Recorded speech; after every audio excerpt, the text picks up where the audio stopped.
Hi, this is Saleha reporting for WORLDwrite. I'm here in the studio with Dave Bowden from the Institute of Ideas. The Institute of Ideas launched the 21 Pledges for Progress in the run-up to the UK general elections, and Dave is here to explain more about these. So there are 21 pledges which you can put to your prospective parliamentary candidate and ask them how many of them they sign up to, how many of them they agree with, which are the values which they really hold dear to them. And we think that if they support 15 of these, it doesn't matter necessarily which 15, then they might be worth considering voting for, as it would demonstrate that they have some semblance of principle and that they have a vision for society they want to try and achieve. Okay, in the pledges you identify 4 main areas of freedom, constitution, economic development and public services. Why these areas in particular? Well, partly because these are all aspects to which we hold quite important towards building a more progressive future, actually having an impact in the world and being able to improve our circumstances. There's an awful lot of them which are also quite carefully interlinked, actually, when we start to put them down onto paper. So as well as the more obvious freedoms, such as around free speech, freedom of association, freedom of protest that we've seen clampdowns on, we also think there have been curbs on freedoms which have been a much more insidious way, things that people don't even really consider as being political questions, such as around the smoking ban, for example, and also CRB checks. We think there's actually something quite pernicious about the way in which you have to ask permission from the state if you want to work with young people. You have to have a piece of paper that validates you in the eyes of the state, saying that I'm not a paedophile simply for working with young people. We think that creates quite an atmosphere of mistrust, particularly between generations, and that is as much a freedom question as a more obvious one around free speeches. I'd just like to pick up on a few of the pledges and get your thoughts on them, because it would seem that under freedom, for example, you've got quite a few pledges there that some MPs would support. Scrapping the DNA database, on police power of detention, as well as holding a referendum on the EU constitution, and even Boris Johnson would support the amnesty for so-called illegal immigrants. And alongside that you have some more challenging and what we here at WORLDwrite would consider more important policy ideas, such as repealing hate speech laws and advocating open borders. So can you tell me about your take on these two issues? Well, one of the reasons we've tried to put together these pledges is that we actually have a degree of faith there are still people involved in politics today who do have certain values and certain principles. We want to use these pledges partly to find areas of agreement. As I say, that's why we're asking them to sign up to 15 pledges. But we also don't just want to try and seek a nice, happy consensus and a middle ground. So we've also included more difficult questions, as you say, around campaigning for open borders. I mean, I remember seeing Nick Griffin on Question Time, where you had all of the 3 main parties lining up together to say, well, Nick Griffin's a racist and we wouldn't support him, you shouldn't vote for him, you should vote for us, and then all competed against each other to see who could have the more tougher immigration controls. We think in that climate it is important to try and find the people who would at least support even the very basic amnesty level. But at the same time, we're also very aware of the fact that often people will consider that a compromise. So they will say, let's have an amnesty on illegal immigrants, but at the same time, let's then use that as a launch pad to try and prevent more illegal immigrants coming in and clamping down on the immigration controls. So we thought that in terms of trying to create a space in the public sphere for that kind of argument, that it was useful to have something which was perhaps sort of slightly easier to settle on, but at the same time, if you support an amnesty on illegal immigrants, then why try and turn away more of them every day? Why have ever tougher border controls? It's a way of starting an argument with people and to start a debate in the public sphere, which is currently not being had at all.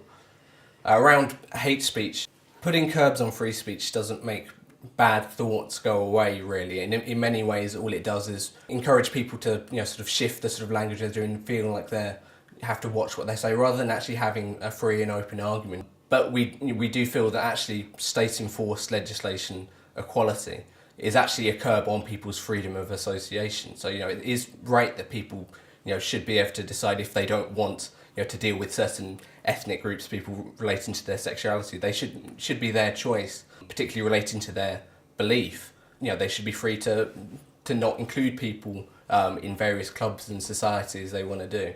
And then it's our job to challenge these viewpoints which we consider reactionary. And to win the argument. Exactly. And you can't have those with, sort of state, laws and regulations which prevent people from speaking freely, engaging with each other freely, and actually taking on these arguments, as they are in the real world. Now, I'm quite interested on your point on the Constitution, where you advocate the abolition of the monarchy and the House of Lords in the interest of an elected legislature or an executive. Are you advocating an elected second tier? Because I can't see how that would expand democracy. I mean, why wouldn't we just simply abolish both the House of Lords and the monarchy and have an elected House of Commons? Well, I mean, that's very much what I would support. One of the reasons why I think we should abolish both the House of Lords and the monarchy is that I think that it's very much a relic of an old idea that people cannot organise themselves as a sovereign nation and have control over themselves. Having said that, within a context at the moment where we feel that very much the sovereignty of Parliament is under attack, so as we've seen around the MP's expenses scandal, we've had this rush for regulators to come in to monitor the pay. We don't trust our elected representatives at the moment.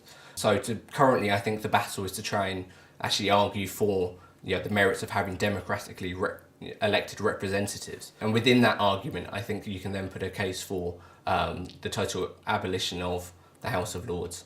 On the economy, you argue for directing state expenditure towards infrastructure projects, for nuclear power stations and deregulation of research and development projects. But you don't say anything about the need to stand up for growth as a good thing in and of itself. Why is that?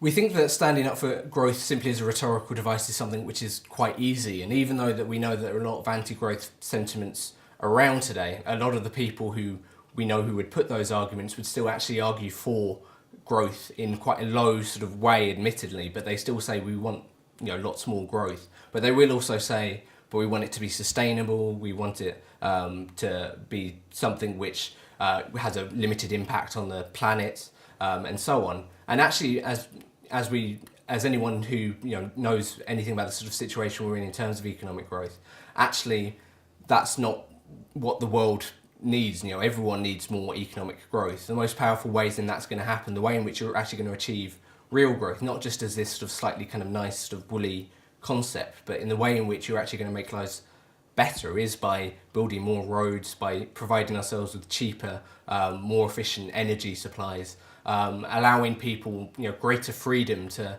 live their lives. Better housing is something as well. People, I think, don't really realise the extent to which regulation really curbs the ability to build more houses. We've seen a sort of massive property bubble. A lot of people have said we don't want to go back to the days of financial speculation and property bubbles. A lot of the times around immigration, for example, people will say, we're only a small island, we can't allow many people into it. Actually, we can allow plenty more people in if we're prepared to build the houses. Making these arguments for expenditure on infrastructure are things that we all know we need. No one would look at the infrastructure of the UK at the moment and say, well, this is the best that we can do. It's also more than simply just replacing stock. It's not just that we want newer trains, for example. We want more train lines, which requires a lot of long-term planning, a lot of long-term upheaval, being prepared to build on areas which are currently restricted. But overall, that will enable us to have a kind of society which is more dynamic, allows for much more growth. So actually having that more specific, more detailed argument, we're not putting forward a specific policy. We're not saying we should be putting X amount of millions into doing this. But actually, by making these arguments, we are standing up for growth, as a good thing, because there's no way you would argue for that level of expenditure at a time of serious, financial hardship for the government, unless you felt that growth was a very important thing. On the public services, you've got 5 important pledges on directing state funding, on reducing bureaucratic control and standing up for knowledge, the arts and education for their own sake rather than for specific outcomes. But you say nothing about people's jobs and livelihoods in the public sector or certain services that people are quite concerned to protect. Why is that? Well, partly at the moment, despite all of the discussion we've had about cuts and the inevitability of cuts, none of the parties have actually been quite specific over where those cuts are going to occur, particularly in the public sector. So it's very difficult to then start saying, well, we don't want to take any cuts at all, that there should be no changes in people's jobs or what it is they should be doing. Because although I would defend the right of any worker to go out and protest and defend their standard of living, at the same time there are plenty of jobs in government at the moment which I don't think are particularly worth having. I mean, I think one of the most striking examples I saw was as soon as the financial crisis hit and you had lots of people being put out of work, you had 21,000 therapists being recruited by the government to try and help these people through the difficult time. Now, I don't think those people actually needed those therapists to come in and sort of ask them to share their pain and tell them why they're upset about being out of work. Actually, they need the investment to come in for them to have new jobs. That would be the biggest thing you could do to improve people's well-being and so on. So, ultimately, I think that those therapists perhaps don't need to be in the jobs they're doing. I think the questions we have to ask ourselves very importantly at this point is actually what are the values that we have from the public sector. Why is it that we think that certain professions and certain values are best served by the state? And the problem is that some of those are not just a straightforward matter of financial services or investment.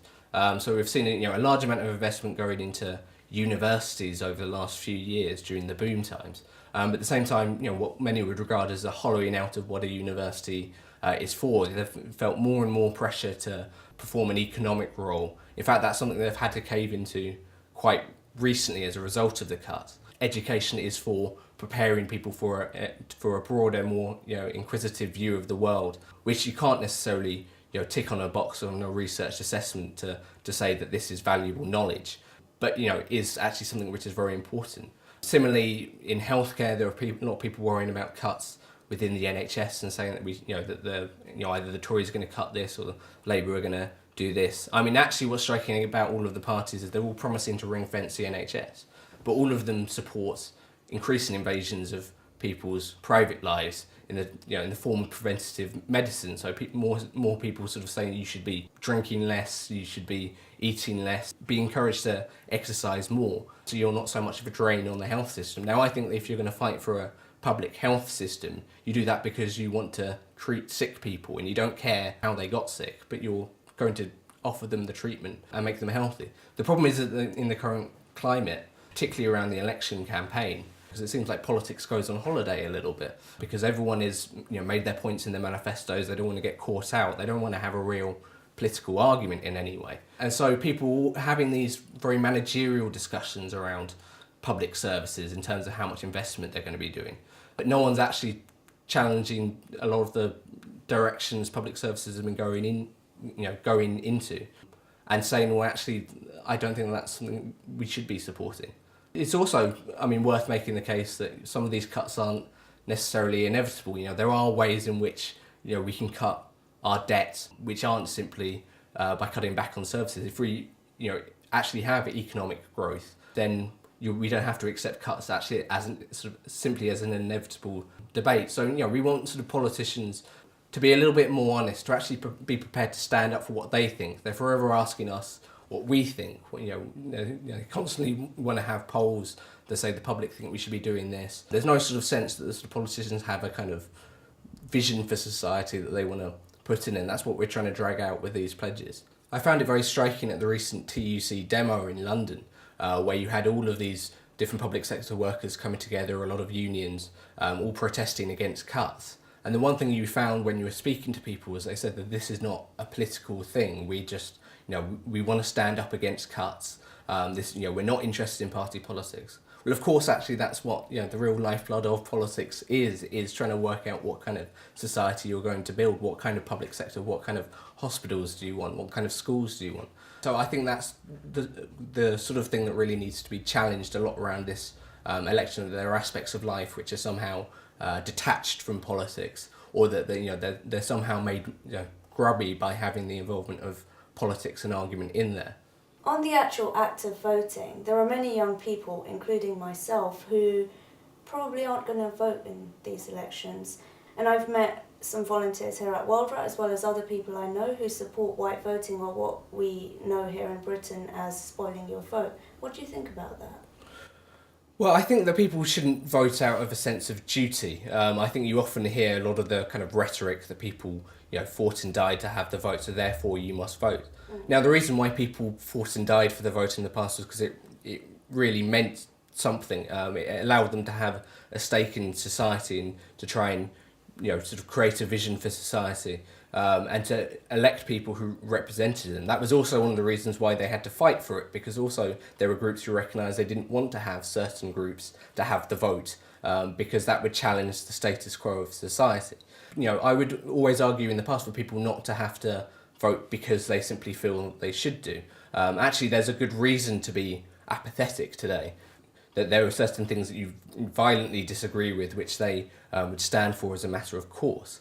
So I don't think that you necessarily have to accept what going to the ballot box is, where you essentially give somebody the validation to rule over you, to be your elected representative. I don't think that's something that's given lightly.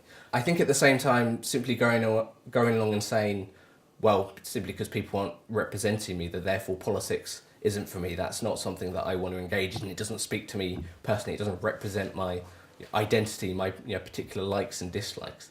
Simply just going along and saying, well, I'm not going to vote for any of you, I'm just going to make this protest, is actually quite hollow. All you're doing is taking yourself out from the electoral process. Now, if you think there's nothing worth fighting for in this election, as I say, we've done these pledges so that we can actually try and seek out those politicians and those principles which we do think are worth fighting for. You also have to accept that politics doesn't begin and end at the ballot box. Right. So the question you're going to ask, if you don't want to vote for anyone at this election, if you can't find anyone who is worth bestowing your vote on, then you don't have to go along and do that. But what are you going to do to try and fight for these principles? These things are important. There are going to be decisions made by the government, whether they're Labour, Conservative or Lib Dem, which are going to have huge ramifications. And it's always within the power of the people to challenge that, to hold their elected representatives to account, and actually to try and build a better world. And I don't think you're going to achieve that simply by saying, let's, none of the above, I think. Yeah, by registering your discontent. Exactly. And it also turns the democratic process into quite a technical process, doesn't it? Well, yeah, I mean, absolutely. I mean, in a lot of other countries, you've seen increasing moves towards compulsory voting. The very idea that you're forced in this free society to, give a vote to somebody, regardless of whether you think they're worth voting for or not, I think is, a very disturbing route to go down. Yeah. And I think it's also a cheap way out for, particularly political elites who can't work out why people aren't voting for them, who can't work out why people aren't interested in what they have to say. So they simply assume, well, it must be because they're lazy or they're apathetic, rather than actually having that debate over what's going on in politics today. Why have we got this sort of sense of cynicism and discontent around? What can we do to change this? It allows a simple way out to say, well, we'll have 90% votes, we'll have the full support of the people, but it will be meaningless. Yeah. And what sort of response have you been getting to these pledges?